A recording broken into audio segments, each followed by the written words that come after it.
waxaan ugu talagalay maanta shir jaraa'id oo kooban inaan qabanno danta iyo ujeedada aan ka leenahay iyo meesha hadafkeenu cabirayo waxa weeye bacdama xilli adagna lagu jiro marxalada badan oo dalku soo maray iyo ummadda Soomaaliyeed inaan wax yar ka xusno wixii aan muddadan soo wadnay burburkii dawladdii dhexe ee Soomaaliyeed 1991 kadib iyo marxaladii aan soo marnay inaan si kooban wax uga taataabano iyo marxaladda aan maanta marayno iyo halka aan taaganahay inaan wax yar ka taataabano haddii Ilaahay yiraahdo sidaynu wada ognahay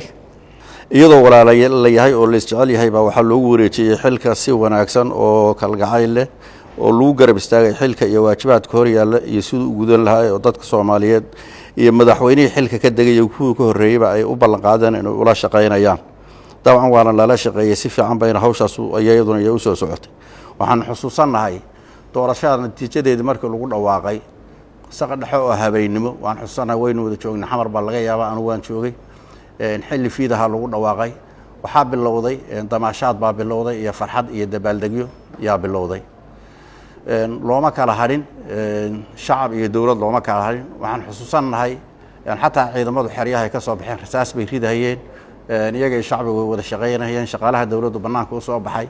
ceelasha biyaha iyo ilaa iyo controlka isha balcad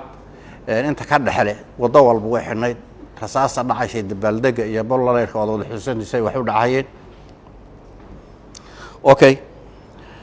inta kadib waxaan rabaa anoo soo koobaya iyo koritaankii noocaas ah waxa iyadana barbar socday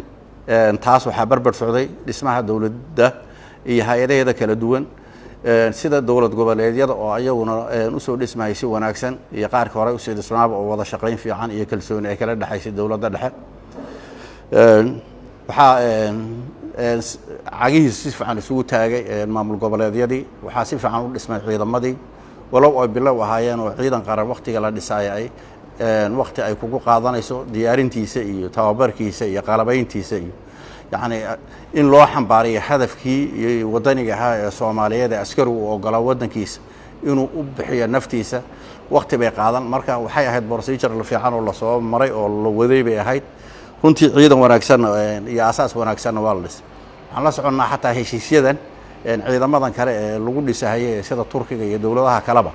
هالشيء دولة ده سواء جشي أي هايد وحي أساس كوها ما أعرف عيدا ما ذن لو حريه لقول سهية habraaci istaraatiijiyadii loogu talagalay ciidanka oo lagu dhiso bayna iyo wax ku socdeen wax ka badan oo hadda kadib la keenayna ma aysan jirin waxa barbar socday oo mar walba dhisitaanka dawladda iyo amniga iyo siyaasadda iyo dhaqaalaha iyo bulshada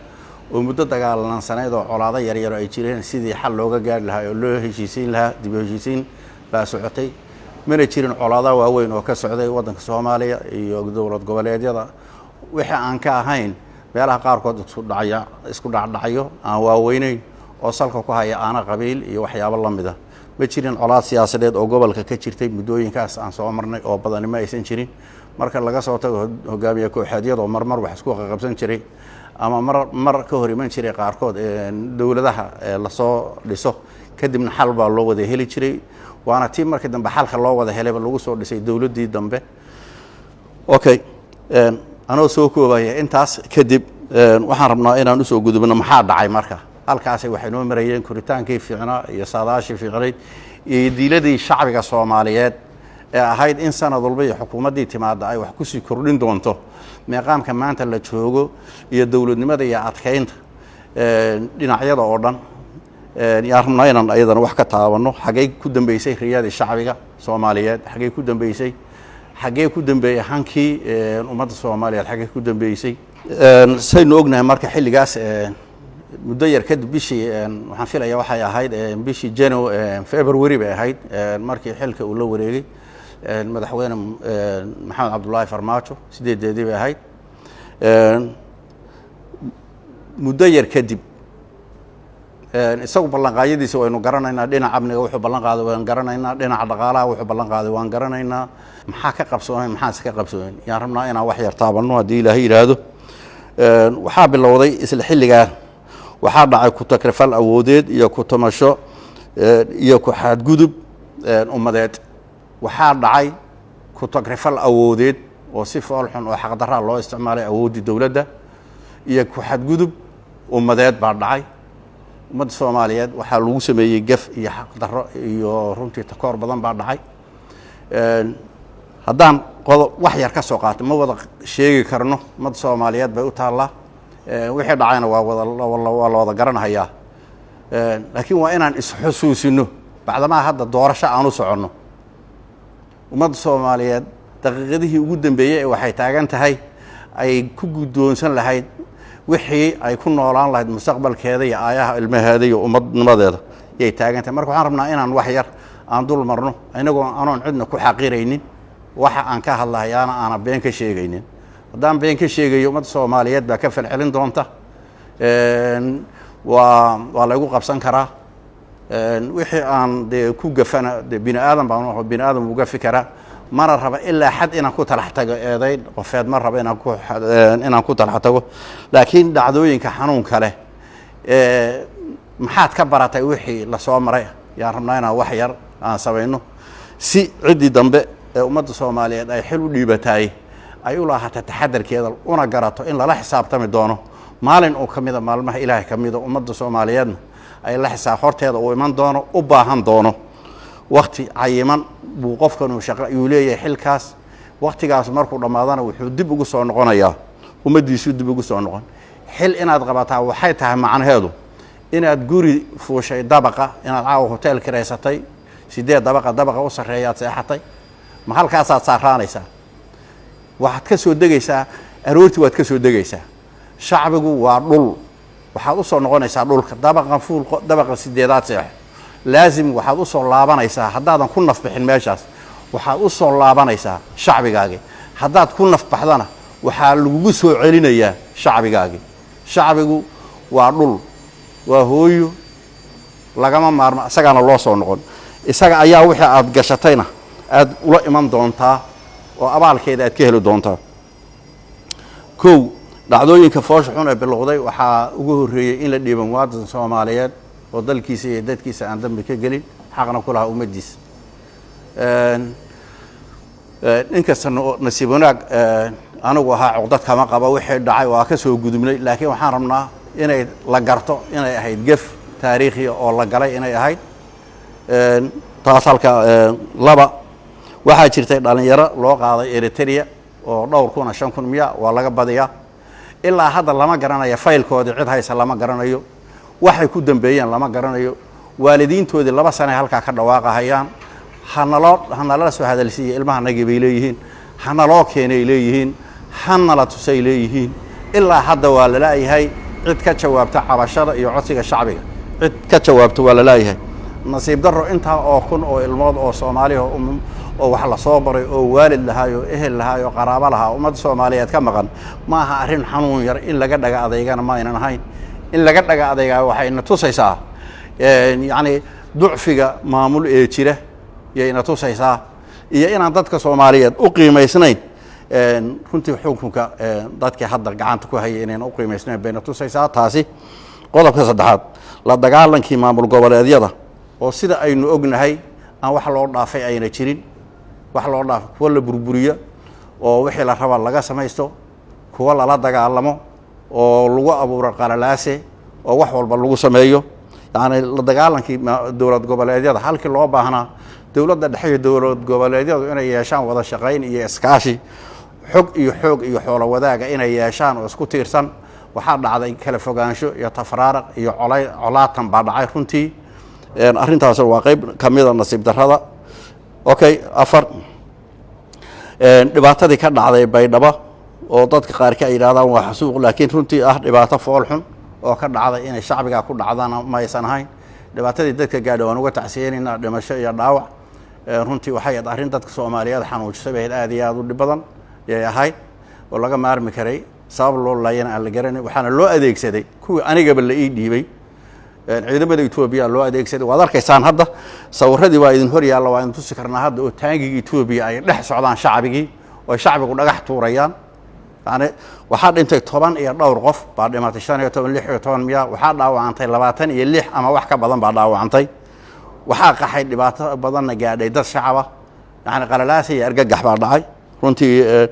okay shan cunaqabatayntii Kismaayo xilli adag oo xaalad corona virus la tacaalahay aad iyo aad uu dadku u dhimanayo duruufaad adag oo abaarana ay taagan yihiin ayaa waxa cunaqabatayn lagu soo rogay dawlad goboleedka Jubbaland magaalada Kismaayo oo la diiday wax duulimaadu inuu halka u baxo kana yimaado waa la diiday halka waxa ka dhacday runtii dhibaato fara badan baa ka dhacday dad badan baa maartay meesha waxyeello ka soo gaadhay haday ahaayeen isbitaaladii oo daawadii ka dhamaatay wax qalabkii kaleete ee maartay adeegii ka dhamaaday marka ama ha ahaadeen dumarkii umulay ha ahaadeen ama dadka xanuunada gaarka ah ha ahaadeen ama waxyaabo badan baa runtii iyadana halka ka dhacay waa xadgudubyadii qayb kamid weeye lix weerarkii madaxweynayaashii hore iyo siyaasiyiintii dalkaba oo ayadana si ku talagal ah oo waxba loola hadhayn iyadana loogu xadgudbay weerar loogu geysay ilaa laga leynahayay ciidamadooda iyo staafkoodii aan ognahay iyagana in la laayay wax qiil aan loo haynin in la weeraro iyo in la dilo sabab aan loo garan karin waxay ahayn madaxweynayaasha ummadan soo maamulahayay iyo siyaasiyiintii iyo musharaxiintii dalkan lahaa u taagnaaba hayaan inay markale dadkooda iyo dalkooda u shaqeeyaan wax dambiyo marka ay gacanta kula jireen ma aysan jirin weerar cad oo aan laba isweydiininba waxa lagu weeraray goobihii ay deganaayeen iyo meelihii ay runtii qaarkood banaanbax nabadgelyo iyagoo calan kii dalkaasi oo border wata yaa lagu weerarahay waxyeello runtii badan waad ogtiin in halka ka dhacday weerarkii lagu qaaday shacabkii ka soo horjeesaday muddo kororsigii xaq darrada ahayd maba loo baahnay muddo kororsi in la sameeyo يعني أفر سنة قفك شقينا هي أفرتي سنة بقول درية فشل حالة دي سكوسو دمات لما سنة وكلام كدر سنة هي يعني waxay ku tasaysaa qof ciil qaba halkaan rabay ma gaarin toogto lama helin meeshaan rabay wali lama helin way noqon kartaa runtii tii kale waxay ahayd in si tala wadaaga hadii muddo korar saxasta la sameeyo dadka uu ka wada tashaday oo lagu qanacsan yahay in la yiraahdo waxaas ay noo dhiman waxaan ku gaari yaana ma aysan dhicin waxay ahayd gaf iyo mushkilad dhacday oo lagu weeraray shacabigii Soomaaliyeed ee ka soo horjeesaday muddo korortigaas aan runtii barakaysnayn sideed isku daygii afgambi ee qaraska tuurnimada ahaa ee lagu qaaday ra'iisul wasaare iyadana waan la soconnaa wuxuu ahaa runtii isku day qaraska tuurnimo ah oo aan la qiimeynin maxaa ka dhalan kara xilli dalka oo dhan kacsan yahay xilli xaaladdu aad ay u cakiran tahay bulshadu dareenkeedu aad u kacsan yahay ciidamadu kala qaybsan yihiin jananadii iska soo horjeedaan jawigu cakiran yahay yani beesha caalamku ay aad maartay indhaha uga haysa waxa ka soo bixi doona arrimaha Soomaaliya in la yiraahdo waxa afgambi lagu sameeynayaa ra'iisul wasaarihii shalay lagu wareejiyay xilkii doorashada iyo amniga yaa la weerarayaa in la yiraahdo runtii waxay arrin cajiiba bay ahayd oo aad iyo aad u ahayd arrin fajicisa bay ahayd sidaa darteed waxa loo oran karaa hab qaraska tuurnimo ah yay ahayd iyo ismiidaamin hagaag lambar 9 ciidamada dalka oo loo isticmaalay si ka baxsan qaanuunka iyo xeerarka dalka ciidamada dalku ciidanka militariga ciidanka xoogga dalka Soomaaliyeed iyo ciidanka booliiska iyo ciidanka nabad sugidda iyo ciidanka asluubta mid walba shaqo u gaar oo loo igmaday buu leeyahay waxayna ku caday xeerarka dalka iyo waxay ku caday shuruucda ku cadahay intii laga leexday dhamaan ya waxa loo isticmaalay dana shakhsiya iyo siyaasad ya loo isticmaalay ilaa laga gaarsiinayay si aan hadda aynaan garanayn ciidankeenu sidoo ama akhlaaqiyadkiisa ama disciplinkiisa loo dhiso doona aan la garan karin si uu isu aamini doona aan la garanaynin shalay wuu dagaalamay saraakiishiba xabad isku riday laba saf baa la kala noqday beelaa la kala noqday kooxa iyo saaxiib la laashaa jiray yani waxay raad ku reebi doontaa jiritaankeena ciidan iyo mustaqbalka ummadda Soomaaliyeed iyo dawladnimadeeda iyo runtii arrimahaas oo raad ku reebi karaan waa damiir iyo la xajacla daro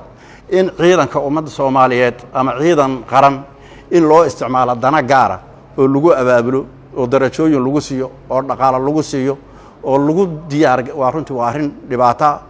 oo ka turjumaysa la xajacla daro ka imanaysa mas'uuliyadda meesha markaa ka jirta hagaag inaga oo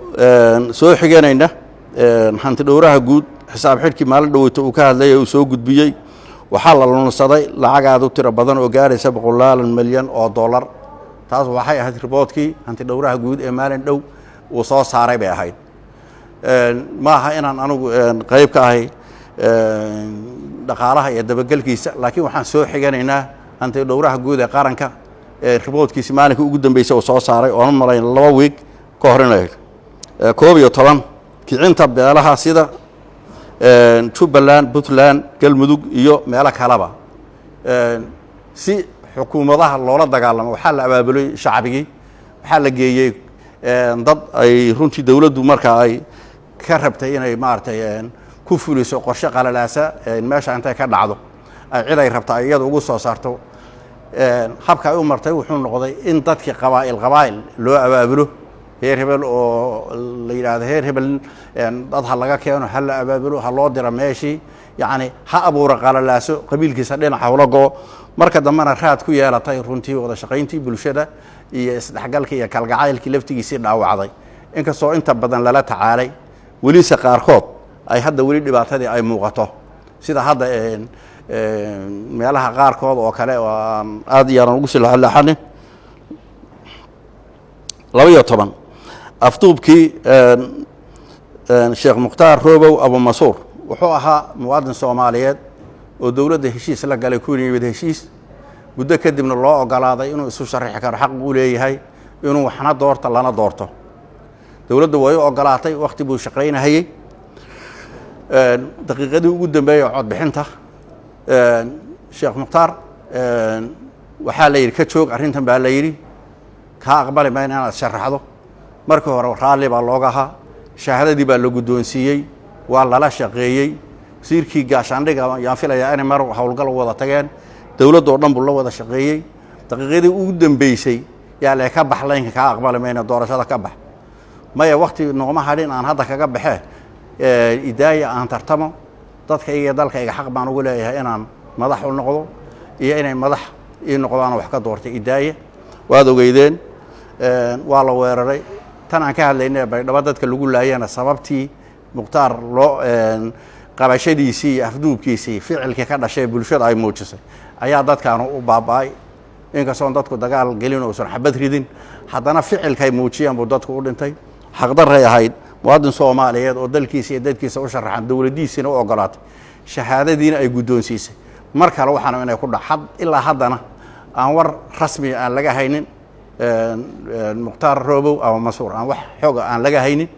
waxay ahayd ama maxkamad la keeno ama la sii daayay ahayd laakiin uu saxabaal ilaa hadda inuu ku maqan yahay waxyaabahaas waa wax dareenkeena taabanaya oo Soomaalinimada taabanaya qof walba taabanaya inkasta oo deegaankii uu ka yimid iyo eheladiisiiba in badan oo kamid ay raadiyeen say sheegaana laga warhayo haddana Sheekh Mukhtaar ilaa hadda wuxuu ku jiraa meel aan runtii aan la ogeyn iyuu ku jiraa inahaas kuma soo koobi wixii dhacay kuma soo koobi karno runtii waxaan rabaa inaan ku daro qodob 13 dilkii Ikraan Tahliil oo masiibo qaran ah sarkaal u shaqeeya bay ahayd dawladda oo ka tirsan hay'adda sirdoonka ee NISA waa la waayay sida laga ay soo sheegtay dawladdu waa la waayay muddo kadib isla hay'adda NISA oo ka tirsanayd Ikraan Tahliil yaa waxay tiri shabaab baa dilay shabaabna way iska bariyeelaan waxayna sheegeen inaynan Ikraan dilkeeda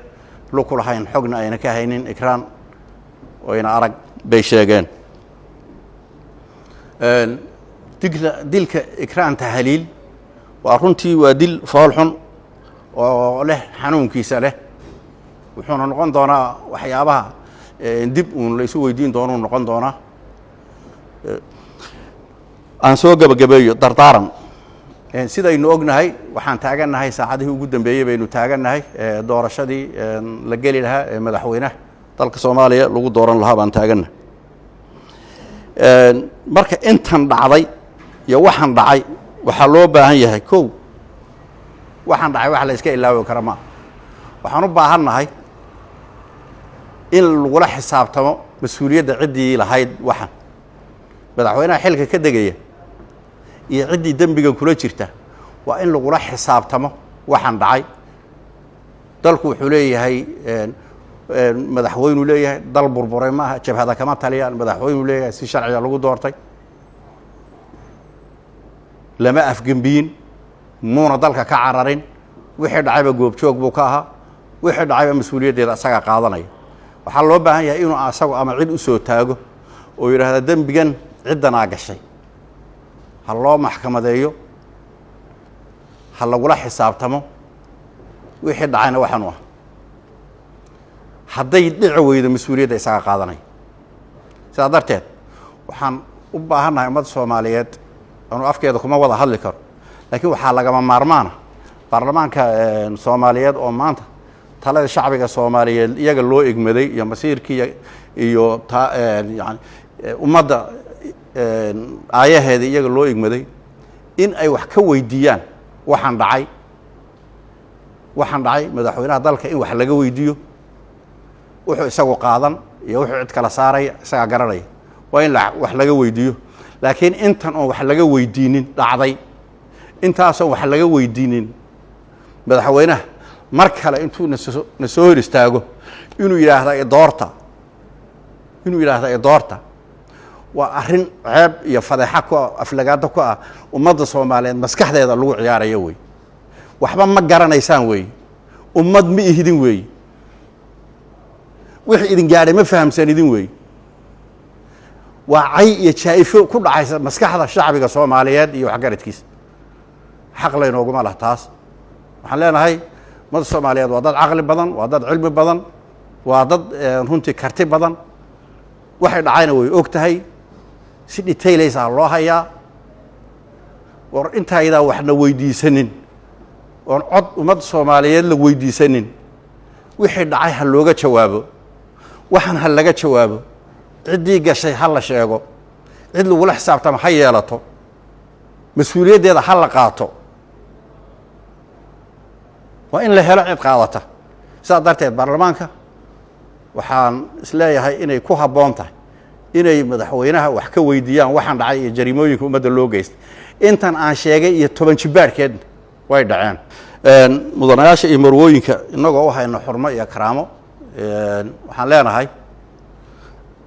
maanta wuxuu idin hor yaallaa masiirka ummadda soomaaliyeed wuxuu hor yaallaa maanta idinka gacantiinna ayuu ku jiraa xildhibaanada la soo doortay wixii aad u doorataan ummadda soomaaliyeed maanta taariikhdaa qori doonta walaalayaal waxaan idiin soo jeedinaynaa guul iyo guul darro maanta gacmihiinna ayay shacbiga soomaaliyeed ka dhowrayaan iyo ilaahay subxaana wa tacaala inuu idin waafajiya sawaabka